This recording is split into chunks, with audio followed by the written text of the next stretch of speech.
Sejam todos muito bem-vindos. Para quem não me conhece, eu sou Brad Silva, eu sou psicoterapeuta, instrutora de yoga e de meditação mindfulness e eu fico muito feliz de vocês estarem aqui hoje para a gente conversar um pouco sobre esse tema que para mim é um tema que chega com um carinho muito especial, porque falar de meditação mindfulness falar também um pouco da minha vida, falar um pouco da trajetória que me trouxe até aqui para estar falando com vocês sobre esse tema de hoje.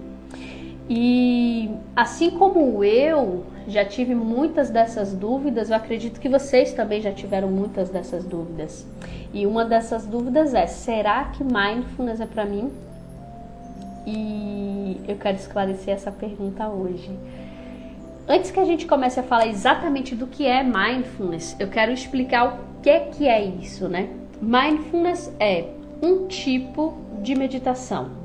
Quando a gente fala de meditação, nós não estamos falando exatamente de que tipo de meditação. A gente está falando de meditação, existem mais de 500 tipos de meditação.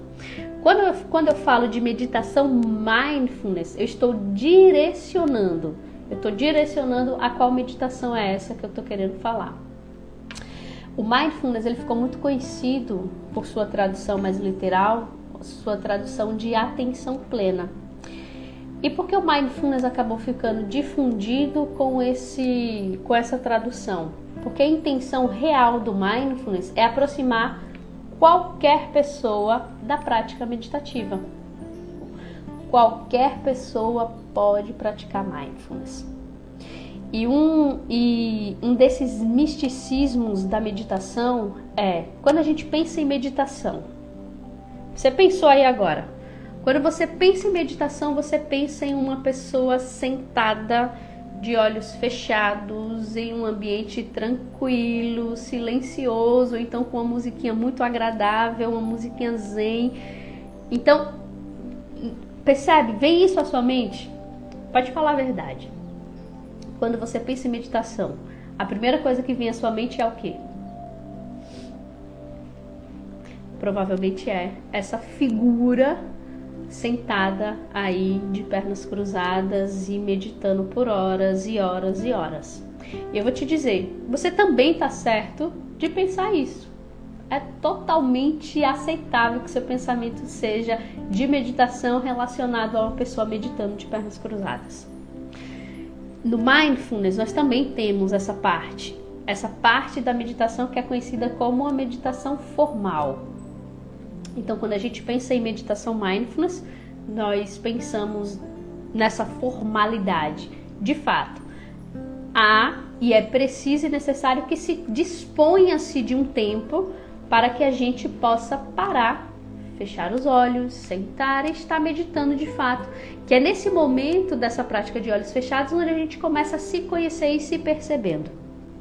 Só que quando o mindfulness ele chega pra gente, ele tenta se colocar como uma prática possível para qualquer pessoa. O mindfulness também ele chega como uma prática onde tem práticas informais. E são nessas práticas informais que qualquer pessoa pode simplesmente adotar. Uma dessas práticas eu vou dar alguns exemplos aqui, a gente pode ir conversando, tá trocando experiências. Uma dessas práticas pode ser simplesmente você estar consciente enquanto você come. Pensa bem, quantas as vezes você foi se alimentar e você estava só simplesmente se alimentando, só simplesmente comendo, só fazendo esse movimento, sem telefone, sem computador, televisão, sem nenhum outro estímulo? O quanto você conseguiu fazer isso? Se eu bem perceber de vocês vão ter que puxar da mente. Quanto foi que eu só comi, só estava fazendo essa alimentação, sem usar nenhum outro estímulo? Provavelmente possa ser que demore até um pouco de você conseguir achar, porque nós estamos sendo invadidos de estímulos o tempo inteiro. Que seja artificiais, como telefones, eletros, ou como uma outra pessoa conversando com você enquanto você come. Ou mesmo você conversando com outra pessoa enquanto come. Então, nesse momento da alimentação, é um ótimo momento também para a gente começar a implementar práticas informais de mindfulness, onde nós vamos estar realmente atentos e conscientes à alimentação. Andando, por exemplo, quanto tempo tem que você realmente caminhou com atenção? Caminhando, sem nenhum outro estímulo, só atento àquilo que estava acontecendo. Me diz. Nesse momento da caminhada, também é um ótimo momento para a gente realizar exercícios mindfulness.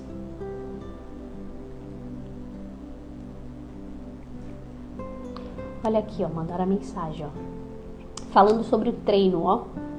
É muito importante, trazendo para a área da NAD, que é de educação física, se você não estiver presente no seu treino, você não consegue sentir a musculatura que é trabalhada, de fato. Há quanto tempo você... Percebe? Às vezes as pessoas estão na academia, estão no telefone, estão respondendo WhatsApp, estão fazendo qualquer outra coisa do que o treino.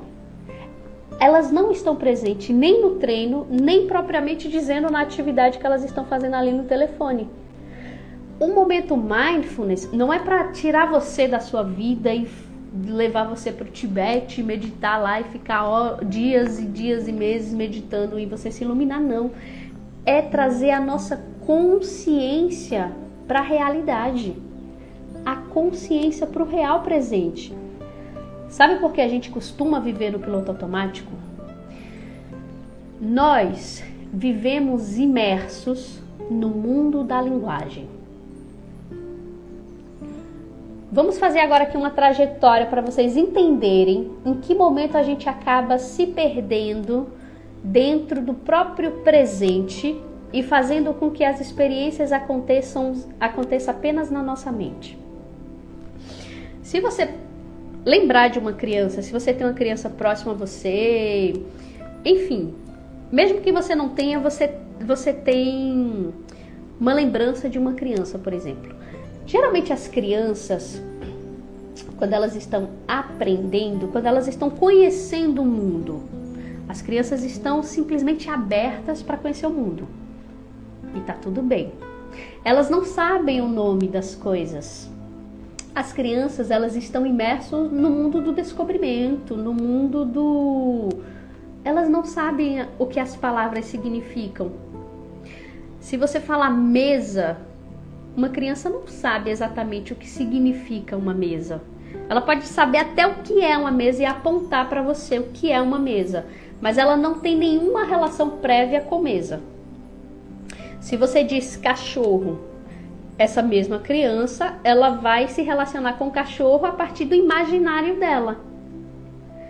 E a gente vai sendo estimulado e a gente vai começando a aprender a se relacionar com o mundo. E o mundo tem linguagem. Tudo tem linguagem. E quando a gente começa a se relacionar com esse mundo que tem linguagem, nós vamos também colocando significado a todas as coisas que nós experienciamos. Por exemplo, se você teve uma relação ruim, um episódio ruim com o cachorro tentou te morder e foi uma situação desagradável, enfim. Toda vez que você fala de cachorro, alguém fala de cachorro, você não se relaciona com a palavra cachorro. Você se relaciona com o significado que a sua experiência te traz, que pode ser um significado ruim, de se afastar-se da experiência com o cachorro.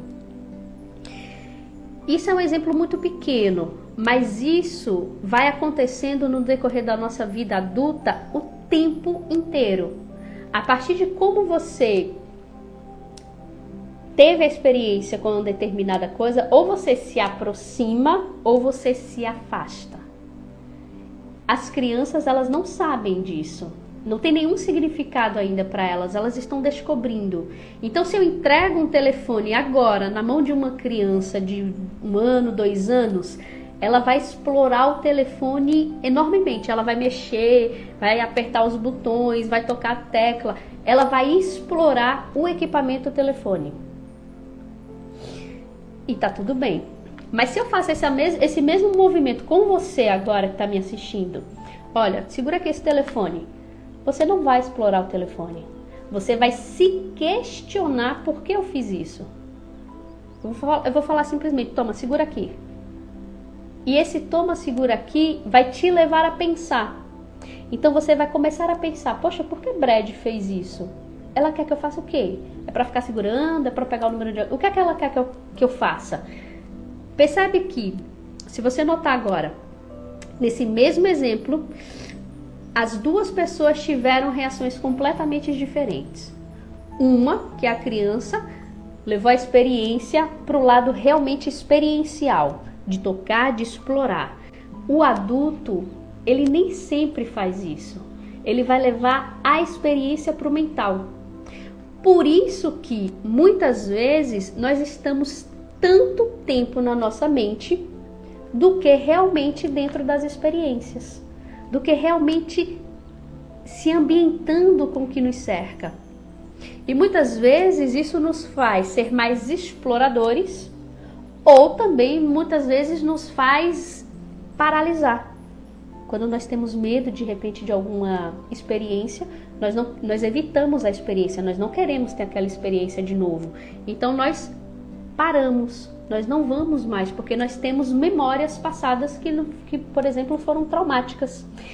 E quando a gente fica imerso nesse mundo da linguagem, quando a gente fica imerso nesse mundo da mente, a nossa vida também se limita.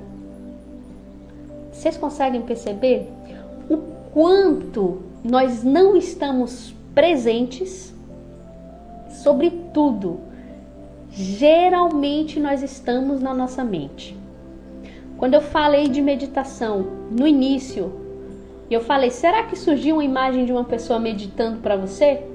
Provavelmente sim, porque nós estamos imersos no mundo da linguagem. E quando eu falo de meditação, você traz à sua mente logo uma pessoa sentada meditando. Você não pensa que meditação pode ser implementado na sua vida diária enquanto você faz as suas atividades? Não, porque no mundo que você foi inserido, meditação é estar sentado. Entende como a gente precisa começar a desconstruir para construir? Essa construção da ansiedade também faz parte de uma construção da linguagem. A forma como a gente se relaciona com os pensamentos também nos faz ter, no caso agora falando de quadros de ansiedade, por exemplo, nos faz ter transtornos de ansiedade. Porque se você pensar, você tem pensamentos positivos e você tem pensamentos negativos. Você tem esses dois tipos de pensamentos. Geralmente, os cenários que você constrói são cenários destrutivos para você mesmo. A sua mente fica envolta de pensamentos e criações que só destroem a sua própria vida. Você teria outra possibilidade de estar indo em direção a pensamentos mais positivos e que eleve a sua frequência. Mas por que a mente não vai? Primeiro, não consegue, respondendo aqui a hábitos, não conseguem analisar. E segundo, se apegam. Porque nós vamos para os cenários mais negativos. Porque nós nos apegamos. Pode ser também por padrões. Os padrões eles são construídos depois. Mas no primeiro momento é o que a gente compra. E por que a gente tem a tendência de comprar os pensamentos negativos? Porque a nossa mente consegue ter justificativas melhores para os pensamentos negativos do que para os pensamentos positivos. É como se os pensamentos positivos eles estivessem em uma escala de inalcançável. Então, para você alcançá-los, você precisa de um esforço maior para pensar. Os pensamentos negativos não. A sua própria mente consegue ter justificativas mais plausíveis e aceitáveis para você mesmo comprar esses pensamentos. E aí pronto. Aí a gente comprou o pensamento negativo. Aí a partir disso a gente só fica justificando esses pensamentos. Se enrolando ainda mais nele, a gente vai construindo os padrões. Os padrões eles surgem antes dos padrões surgirem, tem que ter o primeiro passo. O primeiro passo é essa compra desses pensamentos. Ótimo. E por que nós justamente compramos esses pensamentos? Por falta de contato com o momento presente. A nossa mente, ela vive mais tempo no passado ou mais tempo no futuro. Se você é uma pessoa que tem uma tendência de se culpar demais, de se lamentar demais, de se queixar demais sobre coisas que você deveria ter feito e não fez, provavelmente a sua mente está ligada mais com pensamentos do passado. E a depender, isso aí a gente precisa ver, a depender de estrutura para estrutura de pessoas, nós temos a tendência à depressão. As pessoas que têm pensamentos mais voltados com o futuro, com preocupações, com tudo que precisa fazer que pode dar errado, e com planejamentos, com expectativas, é uma mente mais voltada para o futuro e logo tem uma tendência a transtornos de ansiedade. O que diferencia uma pessoa comum para uma pessoa que tem transtorno é justamente o quanto a vida da pessoa é limitada em função disso. Então, se a sua vida começa a estar limitada em função de aspectos que a sua própria linguagem criou para justificar o que você deve ou o que você não deve fazer, você pode sim estar desenvolvendo um transtorno ou já ter um transtorno de ansiedade. Porque uma ansiedade normal, você, por exemplo, eu sou muito tímida. As pessoas mais próximas sabem, eu sou tímida e geralmente eu não sou muito de estar falando. Mas o meu trabalho, ele exige que eu fale. O meu trabalho, ele exige que eu esteja em certas exposições. Se o meu trabalho é realmente significativo para mim, se realmente é importante que eu esteja aqui falando com vocês sobre ele, como uma forma também de divulgar, eu preciso não comprar esses pensamentos que às vezes me dizem, olha, você está fazendo tudo errado, olha, você vai dar um branco lá na hora de você falar e você vai falar tudo errado e depois você vai se arrepender horrores, porque há pensamentos que me dizem isso. Muitos pensamentos que me dizem, caramba, vai dar ruim, você vai ser péssimo, você vai ficar tão nervosa que você vai esquecer tudo que você precisa falar. Pensamentos que me julgam o tempo inteiro. Esses pensamentos me julgam, mas eles não limitam a minha vida. Eu consigo ir fazer o que eu preciso, mesmo que eles estejam aqui, mesmo na presença desses pensamentos. Tem horas que minha mão tá aqui suando, ó, fria, tremendo, e eu tô aqui. Por quê? Isso é importante para mim. Por que é importante para mim? Eu preciso caminhar nessa direção. Claro que isso faz parte de um processo. Só que se eu me limitasse ao que os meus pensamentos me dizem, eu não faria metade do que eu já fiz. Isso provavelmente pode ter acontecido com você. Você comprou seus pensamentos de uma forma tão forte, de uma forma tão vívida, que você se limitou a ter as experiências que você queria ou a viver a vida que você queria também. Me diz, se aconteceu algumas desses cenários para vocês, se vocês compraram a ponto de vocês não realizarem, a gente começa a estar indo naquela mesma direção, na direção do que a linguagem te diz. Eu me esquivo de sentir isso porque é uma coisa desconfortável. Por exemplo, eu já tive apresentações que eu não consegui nem falar o meu nome porque eu estava tão nervosa e eu não consegui falar.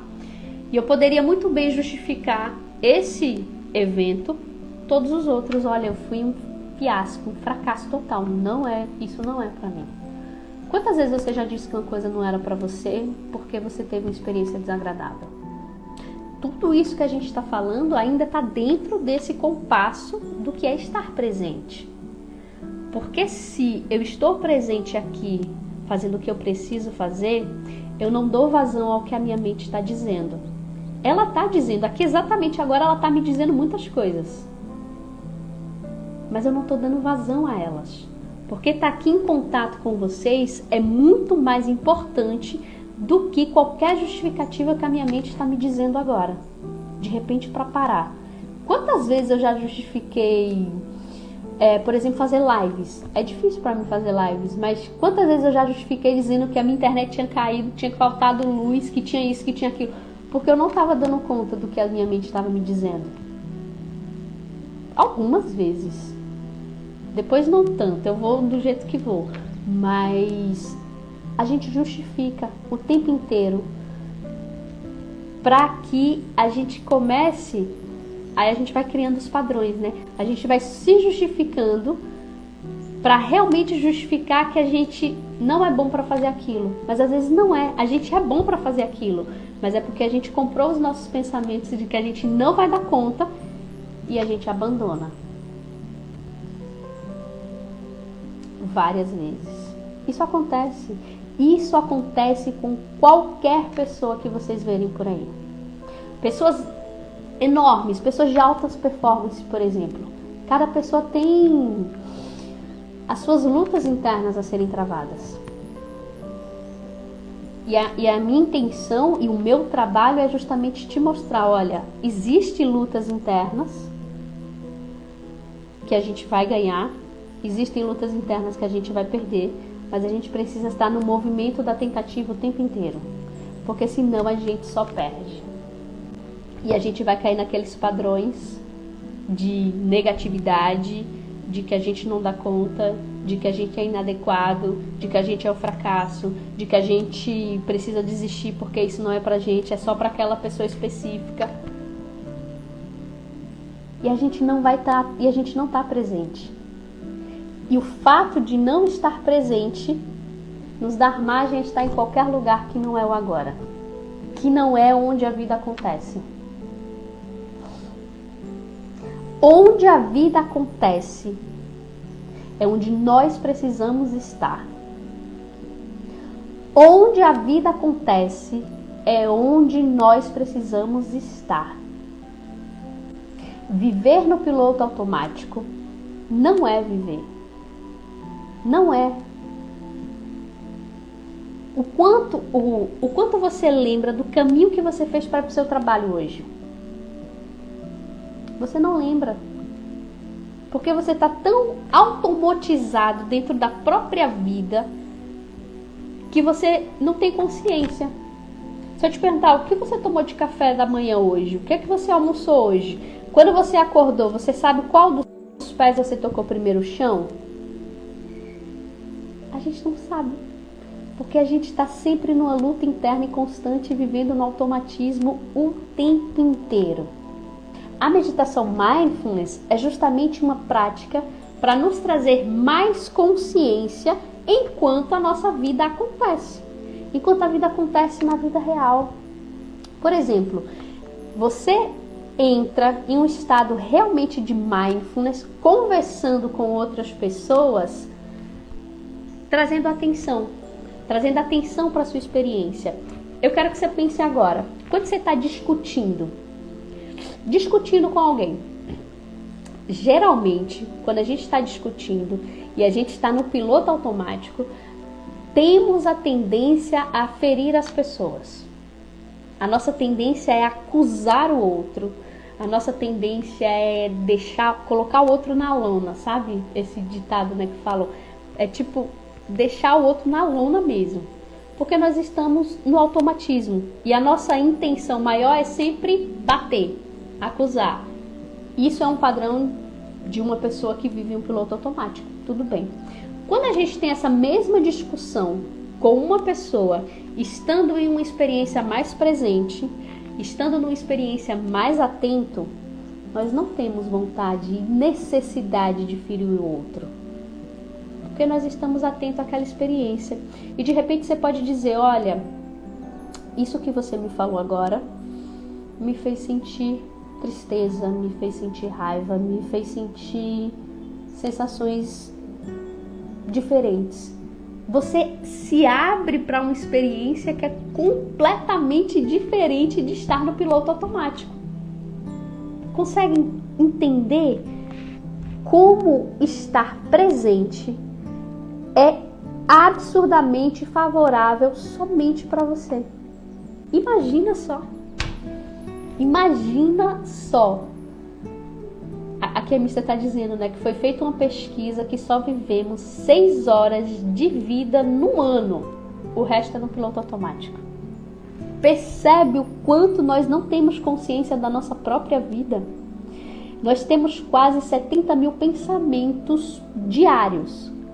Nós não queremos estar conscientes desses 70 mil pensamentos diários. Não, nós não queremos estar conscientes a ele. Mas nós queremos estar conscientes às experiências que nós sentimos. Entende?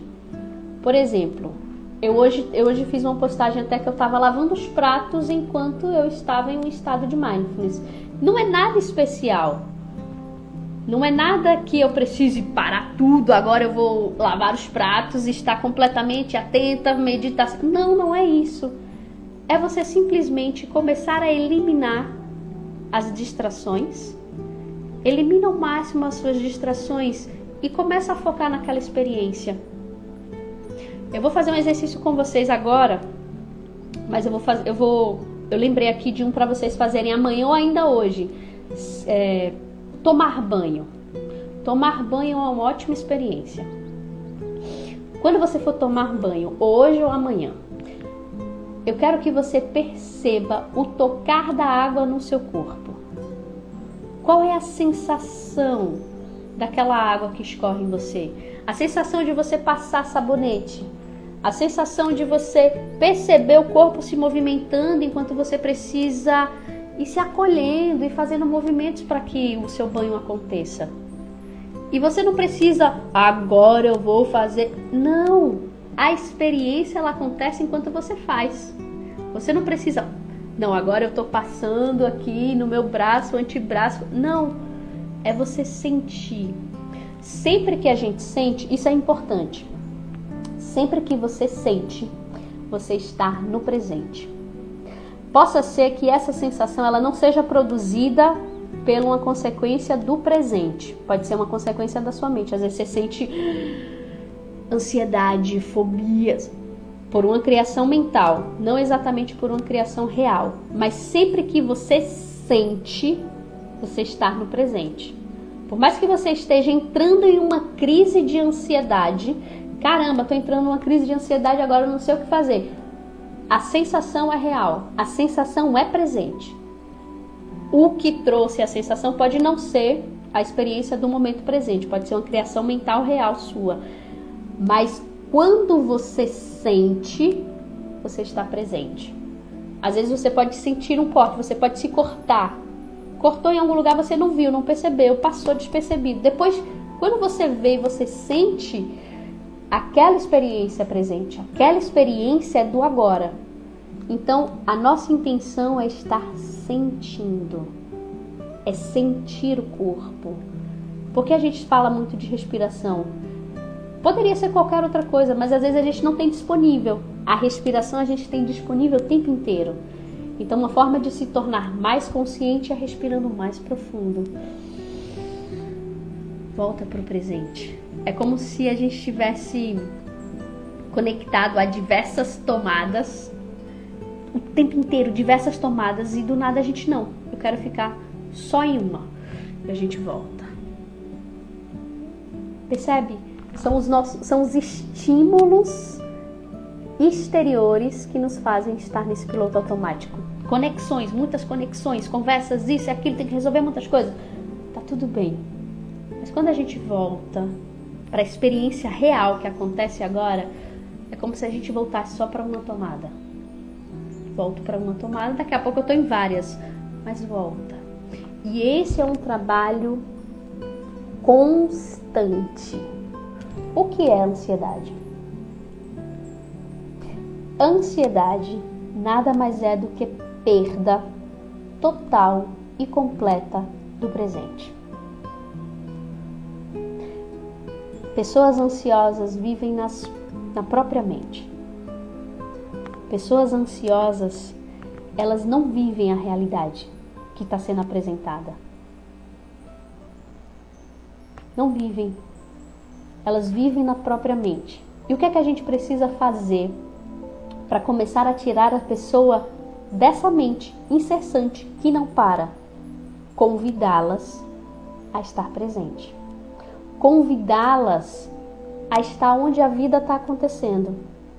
Porque às vezes você está exatamente aqui, comigo, nessa live, onde eu estou te falando de ansiedade, de momento presente, e você já está pensando o que é que você vai fazer depois, amanhã, depois de amanhã, quarta-feira, quinta.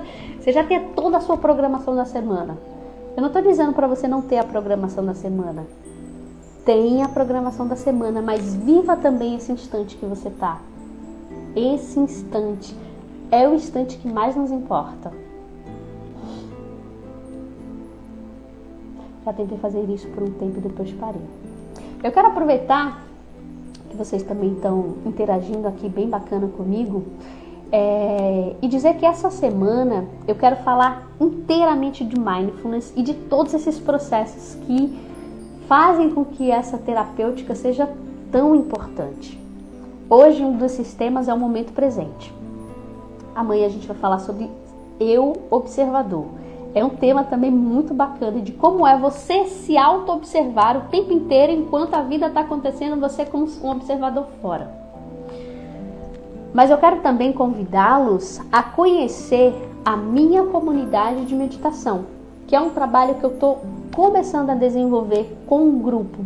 E semanalmente a gente tem práticas de mindfulness, semanalmente a gente tem conversas, acolhimentos, meditação, um espaço de troca. Porque o intuito da comunidade, o meu intuito nessa comunidade é justamente fazer com que não só eu tenha esse espaço de voz, mas vocês tenham esse espaço de voz. Porque os nossos encontros acontecem via Zoom. E como acontecem via Zoom, a gente pode conversar, a gente pode se falar.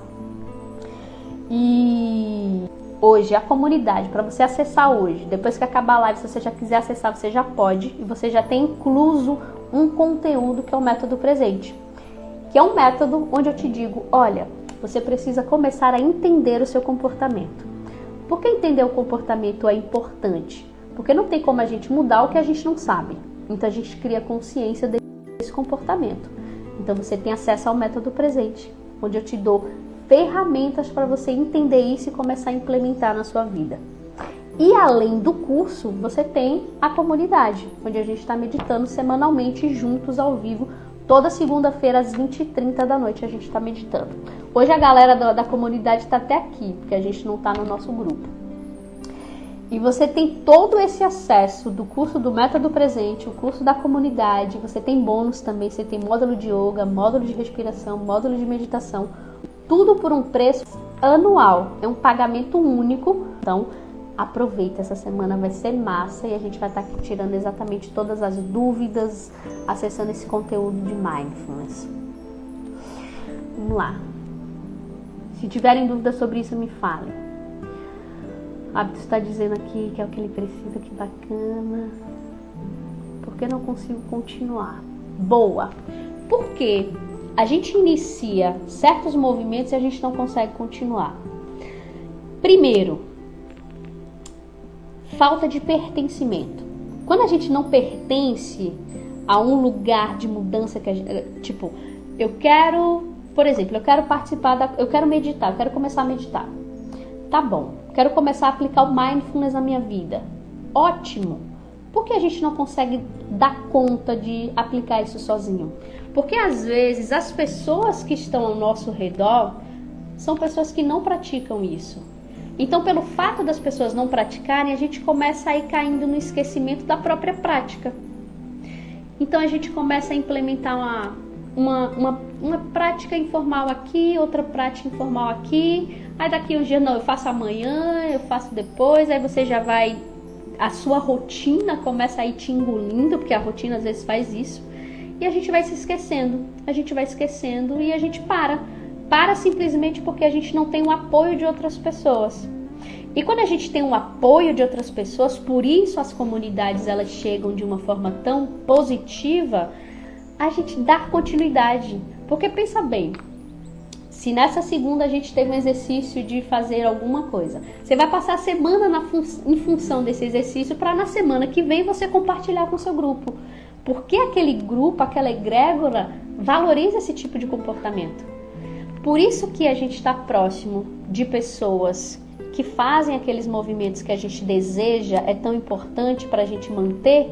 Por isso, porque a gente se mantém motivado, porque a gente não esquece, porque tem um grupo que ajuda, porque daqui a pouco você vai começar a conhecer uma pessoa que você super se identificou com a história de vida dela e com a forma como ela superou a vida, e você vai alçando essa mudança progressivamente sem nem que você perceba, porque você tem um grupo que te acolhe, tem um grupo que te fortalece.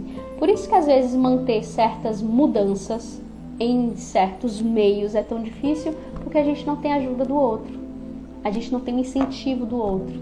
Porque para algumas pessoas fazer dieta em uma casa onde as pessoas não estão fazendo dieta é tão difícil? Porque não tem um incentivo. Quando uma pessoa quer fazer dieta e a casa inteira faz, todo mundo consegue realizar aquela dieta. Porque é mais fácil, porque tem pessoas que te incentivam, porque está todo mundo naquele foco. Mas quando você não tem isso, você precisa encontrar esses grupos que possam te fortalecer. Fortalecer a sua mudança. Isso vai isso vai entrando na sua vida de uma forma tão progressiva que você dá conta e daqui a pouco você viu, passou 1 ano, 2 anos, 3 anos, 4 anos e já foi. Eu mesmo, quando eu iniciei minha prática meditativa, eu odiava a meditação. As minhas primeiras experiências em meditação foram péssimas e super dolorosas. Eu me mantive por quê? Porque eu comecei a gostar, fui me identificando e comecei a fazer parte do grupo. Semanalmente a gente meditava e a gente ia se acolhendo e a gente ia falando dos nossos desafios e a gente ia falando das nossas dificuldades e a gente foi indo. Tipo, eu medito já tem quase 9 anos, mas eu só consegui me manter na prática porque eu tinha uma comunidade, porque eu tinha um grupo que eu me apoiava. E quando eu me afasto às vezes do grupo, às vezes eu me afasto também das minhas práticas. Falo, não, olha, tô me afastando demais, preciso voltar, então eu volto pro grupo. Porque os grupos, eles não são pensados de formas aleatórias, são justamente pensados para que a gente mantenha nossas mudanças. E se a gente está falando aqui de implementar pequenas mudanças diárias, a gente precisa ter certos incentivos. Se a gente está aqui pensando em mudar padrões de ansiedade, olha, formas que você pensa a ansiedade precisam ser repensadas, a gente precisa estar falando dessas mudanças, a gente precisa estar falando desses passos que precisam ser dados diferentes.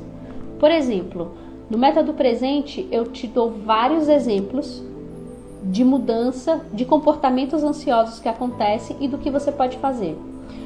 Você pode pegar algum exemplo daquele e realizar. Só que às vezes uma resposta que uma pessoa teve a um determinado comportamento é completamente diferente da outra. Por exemplo, uma pessoa teve uma resposta da sua família, por exemplo, do seu familiar, muito positiva, fortalecendo a pessoa. Ah, não, a gente não vai fazer mais isso, a gente vai te ajudar. Mas de repente você pode não ter esse apoio. E quando você não tem esse apoio, você tem um apoio da comunidade. Você tem um apoio de outras pessoas. Eu não estou dizendo só eu, não só existe a Brad dentro da comunidade. Existem outras pessoas que estão juntos também no mesmo processo de ajudar. Por quê? No final das contas, são as pessoas que curam as pessoas. Pessoas curam pessoas. Grupos de apoio funcionam porque uns ajudam os outros. E essa é a intenção da comunidade. Eu quero muito que você faça parte desse trabalho que está sendo construído de uma forma tão limpa, clara e autêntica, né? Quando tem alguém nos guiando, fica melhor, principalmente escutando depoimentos de outras pessoas. Com certeza. Os trabalhos terapêuticos em grupos, eles são valiosíssimos. A experiência do outro diz muito sobre a nossa. E um pensamento que deve ser combatido agora. Por exemplo, você fala, mas eu não quero entrar não, porque eu não vou ajudar ninguém porque eu não tenho experiência, porque eu faço tudo errado. Não!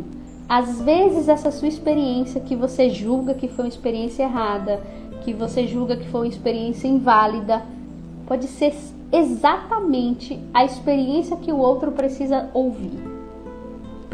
Precisa ser a experiência que o outro vai virar chave.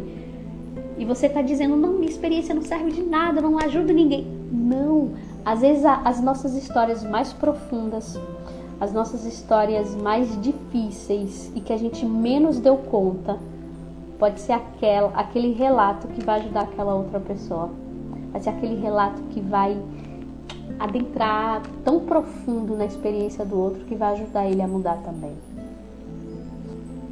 Ótima pergunta. Olha essa pergunta, que maravilha. Me identifiquei muito com tudo, ótimo. Mas se já estou ansioso, como vou conseguir ter a prática? Ótima pergunta. Uma pessoa que já está ansiosa, como é que ela vai se beneficiar, né? Primeiro, as pessoas ansiosas, elas não estão em crises de ansiedade 24 horas por dia. Tem horas e momentos que você tá bem. E você não é uma pessoa ansiosa. Algumas vezes você está ansioso por alguns gatilhos, por algumas situações. Nesses momentos em que há uma possível crise, por exemplo, uma instabilidade emocional por causa da ansiedade, não são momentos onde a gente vai aprender nada. Onde a gente vai aprender? A gente vai aprender antes das crises. Por exemplo, agora a gente está aqui interagindo muito bem. Aqui seria uma boa hora de você estar aprendendo. Aqui você está aprendendo, aqui é a hora que você está aprendendo técnicas, está aprendendo conceitos, está aprendendo sobre o tema. Quando você vai usar esse tema? Quando você vai usar isso que você vai aprender no curso, por exemplo? Na hora que você tiver uma crise. Quando você tiver uma crise, o que é que você faz? Por exemplo, eu tenho um módulo só de respiração. Tem umas 8 ou 9 respirações. Você vai aprender todas elas, você vai passar por cada uma. Vai ter uma que você se identifica. Ah, caramba, me identifiquei com essa respiração aqui. Por exemplo, numa hora que você está tendo uma crise ou uma instabilidade emocional por conta da ansiedade, é um ótimo momento de colocar esse aprendizado em ação. Então, surgiu uma crise, pronto, agora é a hora que eu respiro. Você já sabe a respiração que você gosta, você já sabe a respiração que você se identificou. É a hora que se aplica. Percebe que as pessoas não são ansiosas o tempo inteiro. Tem uma hora que a gente está ali na vida normal. É nessas horas que a gente começa a aprender coisas novas. É nessas horas que a gente aprende para que na hora que a gente precise, a gente dê conta de passar por uma crise de uma forma mais estável, de uma forma mais equilibrada. Respondi sua pergunta? É exatamente isso. Estar atento a essa mente. Estar atento ao que essa mente nos diz é um dos passos mais importantes para quem sofre de ansiedade. Primeiro a gente precisa identificar os pensamentos, reconhecer os pensamentos e depois a gente não comprá-los. E o que é que a gente faz para não comprar os pensamentos? Algumas técnicas a gente pode fazer. Primeiro reconhecer os pensamentos, depois começar a introduzir outras possibilidades de pensamentos, de ações, de situações. Então percebe que por si só não existe nada nem bom, nem nada ruim. O que existe é o julgamento sobre a experiência que se tem. Eu, por exemplo, eu já tive alguns momentos, eu já tive crises de ansiedade enquanto eu fazia trabalhos. A crise de ansiedade estava tão no pico, tão no máximo, que eu não estava nem vendo mais as pessoas. Eu estava completamente desconectada daquilo ali. Isso por si só, para mim, não é uma coisa nem positiva nem negativa. Só está me dizendo, olha, o quanto esse trabalho é importante para você. Percebe que eu não vou comprar essa ansiedade como uma coisa que vai destruir minha vida. Não, mas percebe o quanto aquele trabalho era importante para mim, porque o meu nível de ansiedade foi tanta que eu falei, caramba, isso aqui realmente é muito importante. Então, Eu parei um pouco, eu respirei, na frente de todo mundo. Eu parei, eu respirei, fui tentando acalmar e começar a fazer aquilo. A ansiedade às vezes só mostra para você o que é tão importante, mas às vezes a gente se fixa tanto nessa parte do que a ansiedade nos traz que a gente deixa de ver a parte que vem depois. A parte que, caramba, aquilo também era muito importante. Porque se você... Aqui já vai ser pra gente estar encerrando, hein? Se você pensar agora... Deixa eu só ver aqui se tá faltando alguma coisa. Se você pensar que a ansiedade, ela tá na sua vida na simples função de eliminar o que é bom, ela vai ter essa serventia. Se a ansiedade está na sua vida também, na intenção de te mostrar as coisas que são importantes para você viver, mesmo que você tenha ansiedade, ela também vai ter essa função. E a minha função, e se alguma pessoa te disser isso também, que vai eliminar a sua ansiedade, essa pessoa está mentindo. A intenção não é acabar com a ansiedade, porque a ansiedade ela não acaba, a ansiedade é natural do humano, é natural da nossa experiência, a gente se sente ansioso porque aquelas coisas significam. A intenção é fazer com que essa ansiedade, ela não limite você a ter a vida que você quer. Porque às vezes a gente se limitou tanto com a ansiedade que a gente não vive mais aquilo que a gente quer. A minha intenção não é fazer você perceber que você pode sim caminhar, mesmo que você tenha ansiedade. Porque eu tô te falando, olha, eu tenho ansiedade, a minha ansiedade não foi embora. Mas eu consigo realizar o que eu preciso, mesmo que ela esteja aqui presente. Mesmo que o medo esteja aqui, ó, do meu lado. A intenção é que a gente consiga construir a vida que a gente quer, mesmo sentindo o que a gente sente. Por isso que a gente precisa estar junto, conversando, falando sobre o que sente, ouvindo o que as pessoas também sentem, porque isso nos fortalece.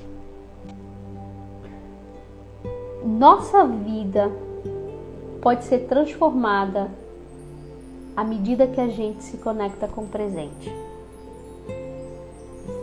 E a gente não precisa estar meditando todo dia, o tempo inteiro, não. Nós precisamos estar trabalhando a nossa consciência para o presente. Trabalhando a nossa consciência para a experiência que acontece, não para o que a nossa mente nos diz. Acho que por hoje já tá bacana, né? A minha intenção na aula de hoje era justamente tirar esses misticismos de meditação, aproximar vocês a uma meditação possível e uma meditação que possa acontecer na nossa vida diária, tirar dúvidas, falar também que a comunidade está aberta, as inscrições estão abertas, é só você ir no link da minha bio, participa. E eu fico muito feliz aqui também pela participação de vocês, pela presença. A live também vai ficar salva para quem quiser reassisti-la de novo ou encaminhar para alguém. Aproveita e me ajude, isso me ajuda muito a divulgar meu trabalho. Envie para outras pessoas depois que a live estiver salva. Fiquem muito bem, desejo a vocês uma boa noite. Amanhã estamos aqui juntos para tirar dúvidas e falar sobre esse tema Eu Observador. Se quiser conhecer a comunidade, acesse o link da bio aqui depois. Até amanhã, tá bom? Fiquem bem. Um beijo e gratidão pela participação de vocês.